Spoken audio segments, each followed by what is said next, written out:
होय, विकेट आणि आउटफील्ड हा खळीचा मुद्दा आहे. तुम्ही म्हणाल विकेट ठीक आहे, आउटफील्डचा काय प्रश्न आहे. एक लक्षात घ्या, न्यूयॉर्कमध्ये झालेल्या सामन्यांदरम्यान आउटफील्ड खराब होतं, रेतीचं होतं, खेळाडूंना पळताना भीती वाटत होती, पाय रेतीमध्ये फसेल की काय याची धास्ती वाटत होती. ती धास्ती वेस्ट इंडिजमध्ये आल्यापासून नाहीशी झालेली आहे, कारण केन्सिंग्टन ओव्हलचं मैदान क्रिकेट खेळण्यासाठी अप्रतिम आहे. विकेटचा मुद्दा जर का बोलायचा झाला तर काल आपण दाखवलेलं होतं छोट्याशा क्लिपमध्ये की इथं नुसतं सरळ रोलिंग नाही तर आडवंसुद्धा रोलिंग केलं गेलं आहे की जेणेकरून इथली विकेट आहे ती सेटल व्हावी, इथली माती अजून घट्ट बसावी, विकेट टकाटक व्हावी की जेणेकरून धावा करणंही अशक्य होऊन बसू नये.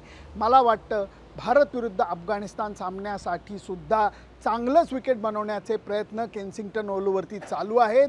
या विकेटवरती किंचित बॉल थांबून वळेल अशी एक शक्यता वर्तवली जाते. त्यामुळे भारत असू देत, अफगाणिस्तान असू देत, स्पिनरचं थोडंसं राज्य राहणार आहे. सुनंदन लेले, ABP माझा, केन्सिंग्टन ओव्हलच्या बाहेरून बार्बेडोस. ABP माझा, उघडा डोळे बघा नीट.